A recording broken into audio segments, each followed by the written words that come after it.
தேவனுடைய பரிசுத்த நாமத்திற்கு மகிமை உண்டாவதாக. இந்த நாளிலும் இந்த செய்தியின் வாயிலாய் உங்களை சந்திக்க கிருபை செய்த தேவனை நன்றியோடு ஸ்தோத்தரிக்கிறேன். உங்கள் யாவருக்கும் நம்முடைய ஆண்டவரும் இரட்சகருமாயிருக்கிற இயேசு கிறிஸ்துவின் நாமத்தினாலே அன்பின் வாழ்த்துக்களையும் ஸ்தோத்திரங்களையும் தெரிவித்துக் கொள்கிறேன். தேவன் தம்முடைய பெரிய தயவினாலே இந்த ஜூன் மாதத்திலே 2வது ஒரு ஞாயிற்றுக்கிழமையை தந்து தேவனை ஆராதிக்க பாராட்டியிருக்கிற கிருபைகளுக்காக தேவனை ஸ்தோத்தரிக்கிறேன். இந்த மாதத்திலும் ஒரு வாரம் முழுவதும் கர்த்தர் நம்மை கண்மணி போல காத்து இந்த 2வது ஆராதனையை இந்த மாதத்திலே தந்தாரே. இந்த தேவனை நன்றியோடு கொஞ்ச நேரம் ஸ்தோத்திரம் பண்ணலாமா? ஸ்தோத்திரம், ஸ்தோத்திரம், ஸ்தோத்திரம், ஸ்தோத்திரம். காத்தீரே என்னை கருத்தாக, வழுவாமல் என்னை உமக்காக. காத்தீரே என்னை கருத்தாக, வழுவாமல் என்னை உமக்காக. கொடுத்தீருமையும் எனக்காக, கொடுத்தீருமையும் எனக்காக. எடுத்தீர் என்னையும் உமக்காக. ஸ்தோத்திரம் துதி பாத்திரா, உம்மை என்றும் என்றும் துதித்திடுவேன். ஸ்தோத்திரம் துதி பாத்திரா, உம்மை என்றும் என்றும் துதித்திடுவே. கர்த்தர் நம்மை காத்தாரே, நடத்தினாரே, ஏந்தினாரே, சுமந்தாரே.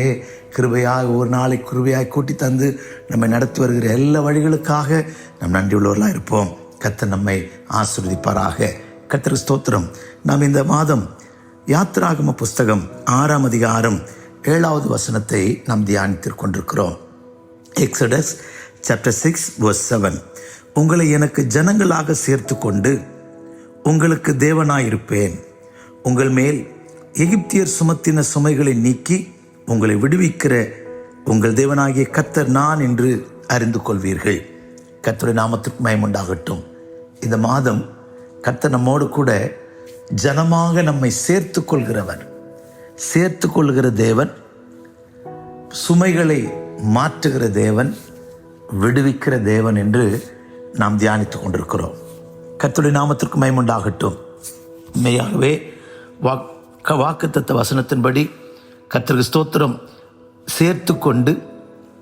சேர்த்து கொள்கிற தேவனாக, எகிப்தியர் சுமத்தின சுமைகளை நீக்குகிற தேவனாக, விடுவிக்கிற தேவனாய் நம்முடைய கர்த்தர் நமக்கு இருக்கிறார். கர்த்தருக்கு ஸ்தோத்திரம். கடந்த வாரம் தியானித்தோம். 1ஆம் தேதி தகப்பனும் தாயும் கைவிட்டாலும், தேவன் நம்மை கைவிட்டாலும் தேவன் நம்மை சேர்த்து கொள்வார் என்று தியானித்தோம். நம்முடைய எல்லா சுமைகளை மாற்றுகிறவர் என்று தியானித்தோம். இந்த வாரம் எப்படி கர்த்தர் நம்மை சேர்த்து கொள்வார் என்பதை குறித்து 1-2 காரியங்களை நான் உங்களோடு கூட பேச ஆசிக்கிறேன். கர்த்தர் நம்மை சேர்த்து கொள்கிற தேவன். கர்த்தருடைய நாமத்திற்கு மகிமையுண்டாகட்டும். தேவன் நம்மை தள்ளி விடுகிறவர் அல்ல, நம்மை கிட்ட சேர்த்து கொள்கிற தேவனாயிருக்கிறார். எவ்வளோ நல்ல கர்த்தர் தேவன், நல்லவர். உங்களை என்னை தம்மோடு சேர்த்து கொள்ள அவர் ஆசையா இருக்கிறார். முதலாவதாக யாத்திராகம புஸ்தகம் 19ஆம் அதிகாரம் 4வது வசனத்திலே நாம் படிக்கும்போது, எக்ஸோடஸ் சாப்டர் 19 verse 4. நான் எகிப்தியருக்கு செய்ததையும் நான் உங்களை கழுகுகளுடைய செட்டைகளின் மேல் சுமந்து உங்களை என் அண்டையிலே சேர்த்து கொண்டதையும் நீங்கள் கண்டிருக்கிறீர்களே. எனக்கு தொட்டொரு வார்த்தை, உங்களை என் அண்டையிலே சேர்த்து கொண்டதையும் நீங்கள் கண்டிருக்கிறீர்களே. அப்படியானால் நாம் தேவனோடு சேரல, தேவன்தான் நம்மை தம்மோடு சேர்த்து கொண்டார். கர்த்தருக்கு ஸ்தோத்திரம். இங்கே நான் உங்களை சேர்த்து கொள்கிற தேவன், உங்களை எனக்கு ஜனமாக சேர்த்து கொள்கிற தேவன். எனக்கு ரொம்ப இந்த வார்த்தை இருதயத்தை உறுத்துகிறதுனாலே இதனை ஆழமாய் பேச விரும்புகிறேன். தேவன் உங்களை என்னை எப்படி சேர்த்து கொள்வாராம்? இங்கே கழுகுகளுடைய செட்டைகள் மேல் உங்களை சுமந்து, கர்த்தருக்கு ஸ்தோத்திரம், கழுகு செட்டைகளின் மேலே தன் குஞ்சை சுமந்து தன்னிடத்தில் சேர்த்து கொள்கிறதா.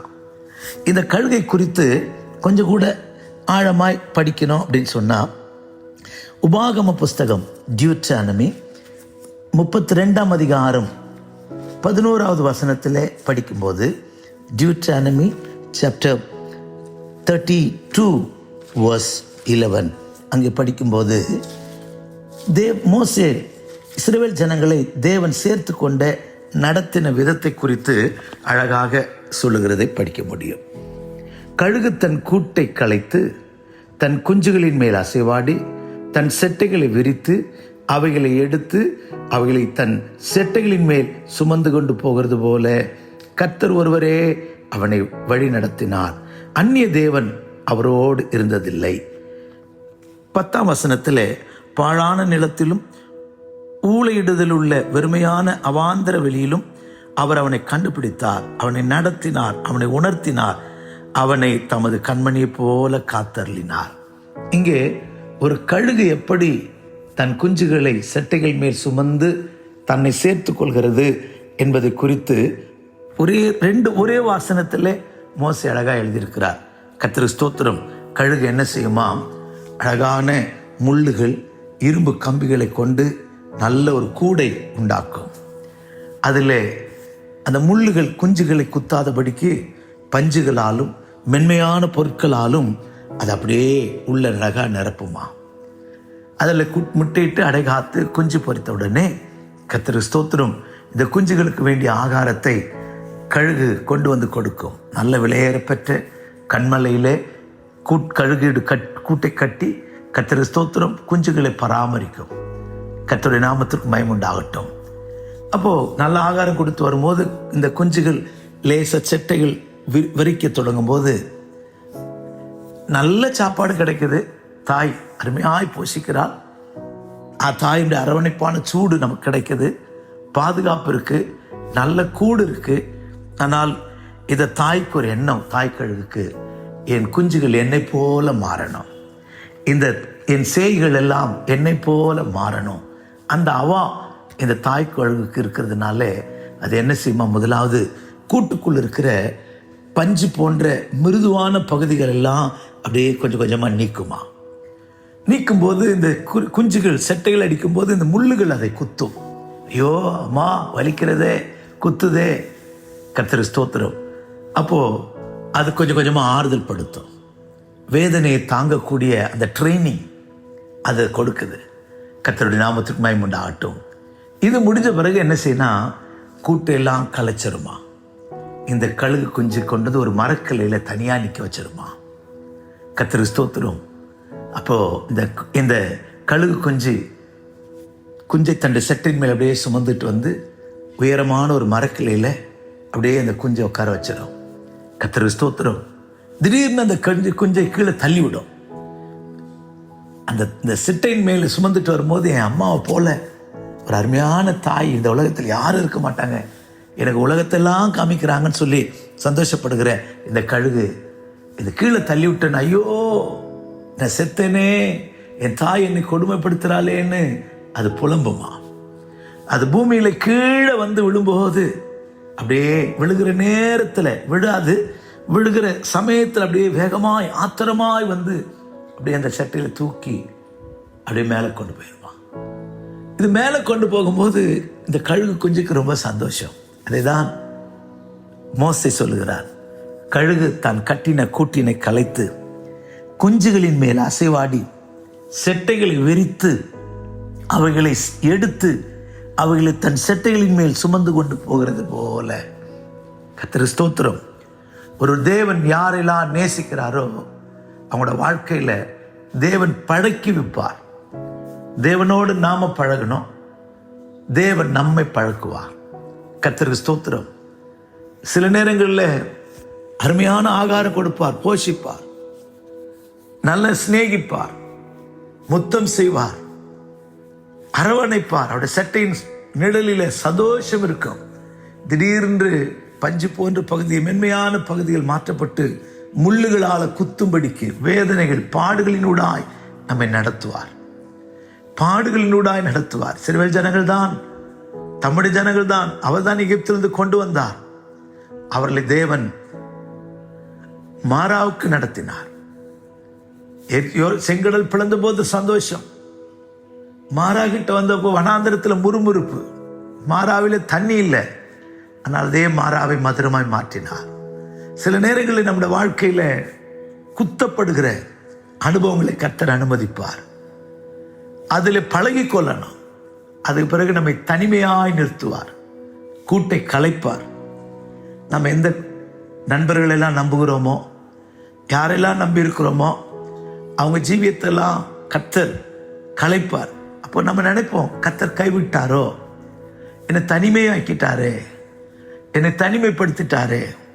உன்னை கர்த்தர் வனாந்தரத்துக்கு கொண்டு வருவதே நிழல்கள் இல்லாத, சார்ந்து கொள்கிற இடம் இல்லாத ஒரு வனாந்தரத்துக்கு உங்களை என்னை கொண்டு வருவதே நாம் அவரை மட்டும் சார்ந்து கொள்ள, அவரை மட்டும் சார்ந்து கொள்ள.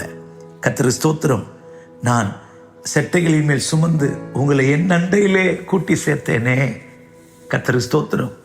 நாம கீழே விழும்போது, தாழ விழும்போது அப்படியே செட்டையை விரித்து நம்ம அப்படியே சுமந்து கொண்டு போவார்.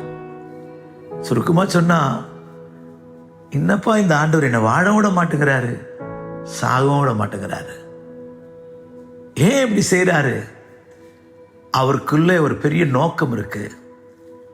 நீ கூட்டு கழுகாய் இருக்கக்கூடாது, முடமான கழுகாய் இருக்கக்கூடாது. கர்த்தருக்கு ஸ்தோத்திரம். முடமான கழுகாய் நீ மாறிடக்கூடாது. நீ என்னை போல பறக்கணும், என்னை போல பறக்கணும், நீ என்னை போல மாறணும். என் அண்டையில நான் உன்னை சேர்த்து கொண்டேனே. கர்த்தருக்கு ஸ்தோத்திரம். இந்த காலை வேளையில எனக்கு ரொம்ப பிடித்த ஒரு வார்த்தை, கழுகு தன் கட்டின கூட்டை கலைத்து அது என்ன செய்யுமாம், குஞ்சுகளின் மேல் செட்டைகளை விரித்து அது என்ன செய்யுமா, அசைவாடுமா. கூட்டை கலைத்து குஞ்சுகளின் மேல் அசைவாடுமா. கர்த்தருக்கு ஸ்தோத்திரம். உன்னை கர்த்தர் கீழே தள்ளி விடுகிறது போல இருந்தாலும், உன் கூட்டை கலைக்கிறது போல இருந்தாலும், உன் மேலே மேல் அசைவாடுகிற கர்த்தர், அசைவாடுகிற கர்த்தர். கர்த்தருக்கு ஸ்தோத்திரம். அசைவாடுதல் என்றால் மூடி காத்தல், இன்னொரு விதத்தில் அடைகாத்தல். உன்னை செட்டையின் அடியில வைத்து உன்னை பாதுகாக்கிற கர்த்தர், அவருடைய பிள்ளையை போல உன்னை காக்கிற கர்த்தர். இவ்வளவு நல்ல தெய்வம். நான் அப்படிதான் உன்னை சேர்த்து கொண்டேன். ஏதோ கிறிஸ்தவ ஜீவியம் என்கிறது பஞ்சு மெத்தையில் நடக்கிற மார்க்கம் அல்ல. கல்லுகளும் முள்ளுகளும் கடின பாதை நிறைந்த ஜீவிதம். உன்னை கத்தறிந்த கடினமான பாதையில முள்ளுகள் குத்தப்படும் போது உனக்குள்ளே சௌரபியம் வீசும்படியாய் கர்த்தர் உங்களை என்னை நடத்துகிறார். கர்த்தருடைய நாமத்திற்கு மகிமையுண்டாகட்டும். அவர் நடத்துகிற வழிகளை நினைத்து, அவர் நடத்துகிற வழிகளை எண்ணி ஆண்டவருக்கு நன்றி சொல்லுவோம். ஏன் தெரியுமா? உங்களை தம் மண்டையில சேர்த்து கொள்ளணும், உங்களை தன்னிடத்தில் சேர்த்து கொள்ளணும். உன்னை கர்த்தர் கூட்டை கலைக்கும் போது கர்த்தர் என்னை கைவிட்டுட்டார் நினைக்காத. உன்னை தம் மண்டையில சேர்த்து கொள்ள அவர் ஆசையா இருக்கிறார், தம் மண்டையில சேர்த்து கொள்ள விருப்பமா இருக்கிறார். கர்த்தருடைய நாமத்துக்கு மகிமை உண்டாகட்டும். எனக்கு அருமையான தேவனுடைய பிள்ளையே, தேவன் உன்னை நடத்துகிற வழிகளை நினைத்து வேதனைப்படாது. அவர் எதை செய்தாலும் நன்மைக்காய் செய்கிறவர். உன்னை நடத்துகிறது நன்மைக்காகவே நடத்துகிறார். உன்னை நன்மையான பாதையிலேயே நடத்துகிறார். அந்த தேவனை மகிமைப்படுத்த பழகிக்கொள்வோம், அந்த தேவனை உயர்த்த பழகிக்கொள்வோம், அந்த தேவனை கர்த்தருக்கு ஸ்தோத்திரம் மகிமைப்படுத்த பழகிக்கொள்வோம். செம்மையான வழியில் நடத்துவார். கழுகுத்தான் கட்டின கூட்டினை கலைத்து கனிவுடன் குஞ்சுகள் மீதசைவாடி, கழுகுதான் கட்டின கூட்டினை கலைத்து கனிவுடன் குஞ்சுகள் மீதசைவாடி, காப்பது போல் நீதம் காத்தென்னை தமது. பாட்டுக்காரர் அழகாய் பாடுகிறார். காப்பது போல, கழுகு தன் குஞ்சுகளை காப்பது போல காத்தென்னை தமது செட்டைகளினாலே சுமப்பாரே, சிறகினாலே மூடுவாரே. கர்த்தருக்கு ஸ்தோத்திரம். தேவன் உங்களை என்னையும் கழுகை போல நடத்த ஆசையா இருக்கிறார். கழுகு தள்ளிவிடல, அதை பழக்கி வைக்கிறது. சில நேரம் ஏசாயா 54 வாசிக்கிறது போல, அற்ப காலம் உண்ட கோபத்தினாலே முகத்தை மறைத்தேன், இமைப்பொழுது உன்னை கைவிட்டேன்.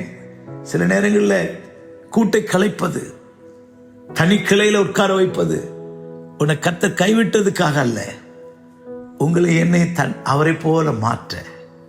தகப்பனும் தாயும் என்னை கைவிட்டாலும் கர்த்தர் என்னை சேர்த்துக் கொள்வார்.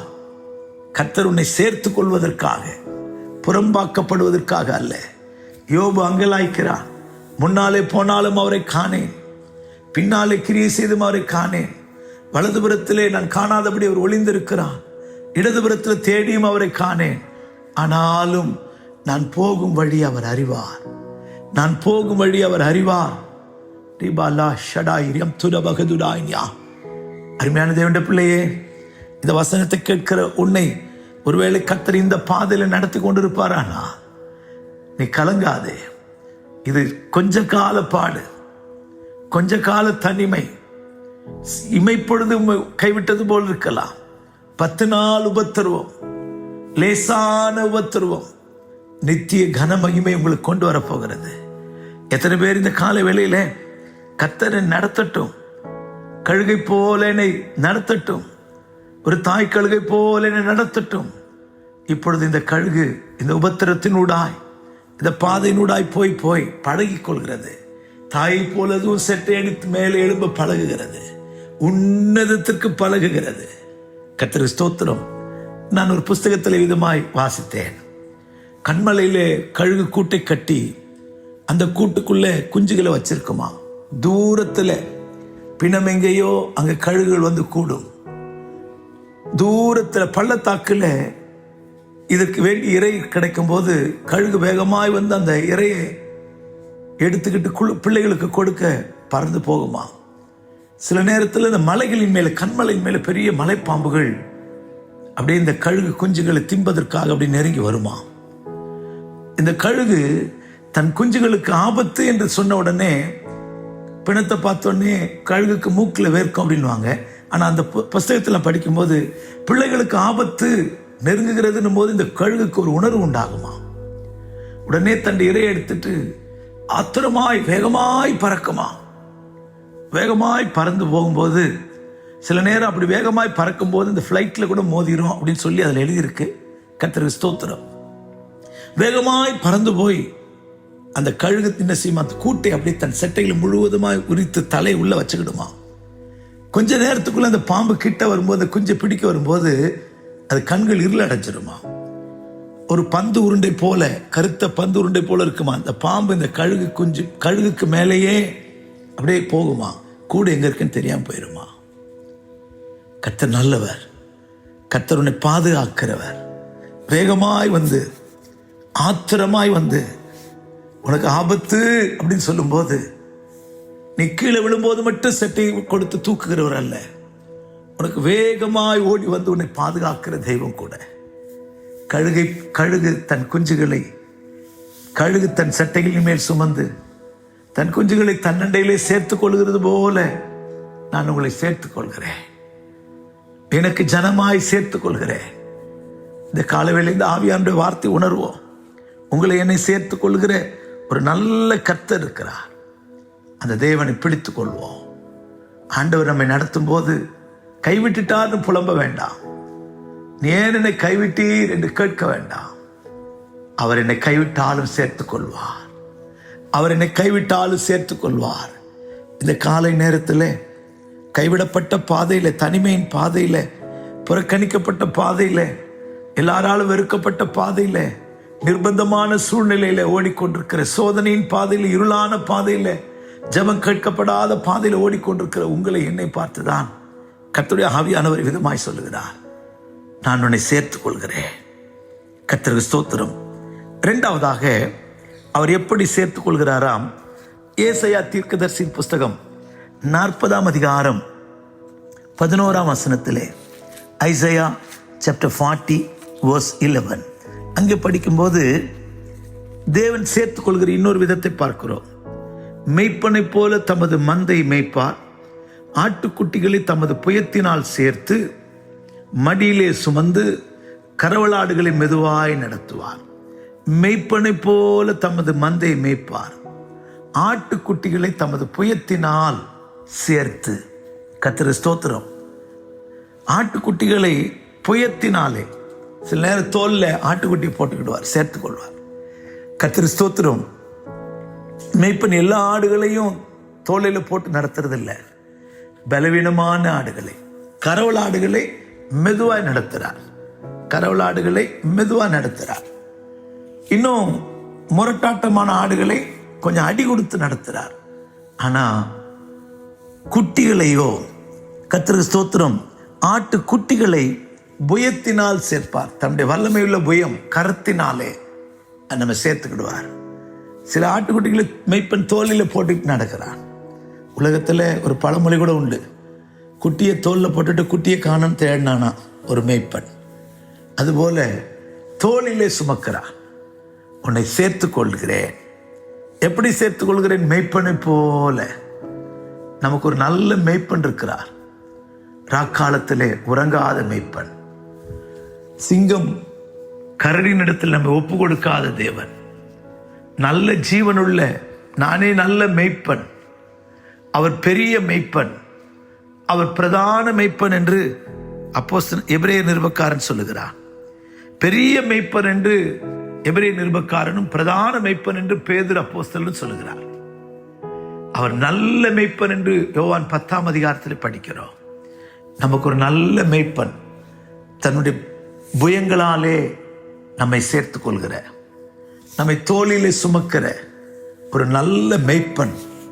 அவர் உன்னை மெய்ப்பனை போல சேர்த்து கொள்வார். கர்த்தர் ஸ்தோத்திரம். எரேமியா தீர்க்கதரிசியின் புஸ்தகத்திலே 31ஆம் அதிகாரத்திலே நான் படிக்கும்போது தீர்க்கதரிசி சொல்லுகிறான், அவர் மெய்ப்பனை போல சுமப்பார். கர்த்தர் ஸ்தோத்திரம். ஜெரமியா 31:10, ஜாதிகளே நீங்கள் கர்த்தருடைய வார்த்தையை கேட்டு தூரத்துள்ள தீவுகளை அறிவித்து இஸ்ரவேலை சிதறடித்தவர் அதை சேர்த்து கொண்டு ஒரு மெய்ப்பன் தன் மந்தையை காக்கும் வண்ணமாக அதை காப்பார். மெய்ப்பனை போல சேர்ப்பார். காணாமல் போனதை தேடுவார். கர்த்தர் ஸ்தோத்திரம். 100 ஆடு இருந்தது, ஒரு ஆடு தொலைந்து போயிற்று. காணாமல் போன ஆட்டை தேடினார். கர்த்தர் ஸ்தோத்திரம்.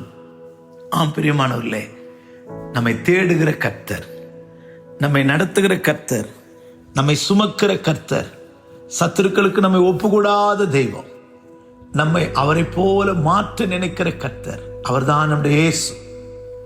கர்த்தர் ஸ்தோத்திரம். உங்களை எனக்கு ஜனமாய் சேர்த்து கொண்டு எப்படி சேர்த்து கொள்வார்? கழுகை போல அசைவாடி, கூட்டை களைத்து, கொஞ்சுகள் மேல் அசைவாடி, செட்டைகள் மேலே சுமந்து உன்னை தம்மண்டையில் சேர்த்து கொள்வார். எப்படி சேர்த்து கொள்வார்? மெய்ப்பனை போல. சிறுவேளை காக்கிற தேவன் உறங்குவதும் இல்லை, தூங்குவதும் இல்லை. நல்ல மெய்ப்பனாய், பெரிய மெய்ப்பனாய், பிரதான மெய்ப்பனாய் உனக்கும் எனக்கும் இருந்து நம்மை காப்பார். இன்னும் கோழி தன் கஞ்சுகளை கூட்டி சேர்க்கிற வண்ணமாக எருசலேமே உன்னை சேர்த்துக்கொள்ள மனதாயிருந்தேன், கோழியை போல சேர்த்துக் கொள்வார். கர்த்தர் சித்தமானால் அதை தொடர்ந்து நாம் தியானிக்கலாம். சேர்த்துக் கொள்கிற தெய்வம், தள்ளிவிடாத தெய்வம், புறம்பாக்காத தெய்வம் நமக்கு இருக்கிறபடினாலே நான் கர்த்தரை நன்றியோடு கூட ஸ்தோத்தரிக்கிறேன். கிருபையும் நன்மையும் உங்களை என்னை தொடரட்டும். ஒப்பு கொடுப்போமா? பிதாவே, உமக்கு ஸ்தோத்திரம். அடியார்களை தாழ்த்துகிறோம், வெறுமையாக்குகிறோம். இரக்கமும் கிருபையும் எங்களை நடத்துகிறதுக்காய் ஸ்தோத்திரம். எங்களை உமக்கு ஜனமாய் சேர்த்து கொண்டு என்று படிக்கிறோம். எங்களை உமக்கு ஜனமாய் சேர்த்து கொண்டு எப்படியாய் கழுகை போல, ஆண்டவரே மெய்ப்பனை போல, ஆண்டவரே ஒரு கோழியை போல எங்களை சேர்த்து கொள்கிறவரே உமக்கு ஸ்தோத்திரம். எங்களை நடத்தும், ஆசீர்வதியும். நீர் நடத்துகிற பாதையில் சில நேரம் முள்ளுகளும், சில நேரம் தனிமையும், சில நேரம் கர்த்தாவே விடுதலும் எங்களுக்கு வந்தாலும் அவைகளுக்கெல்லாம் எங்களை நீக்கி பாதுகாக்கிறவர் என்பதை, சேர்த்துக்கொள்வர் என்பதை நாங்கள் அறிந்து உங்களுடைய பாதையில் ஓட எங்களுக்கு கிருபை செய்யும். கிருபை மேல் கிருபை பெருக பண்ணும். தயவால் நிரப்பும், எல்லா நன்மைகளால் நிரப்பும். இயேசுவின் நாமத்தில் பிதாவே, ஆமேன், ஆமேன், ஆமேன். God bless you. Praise the Lord.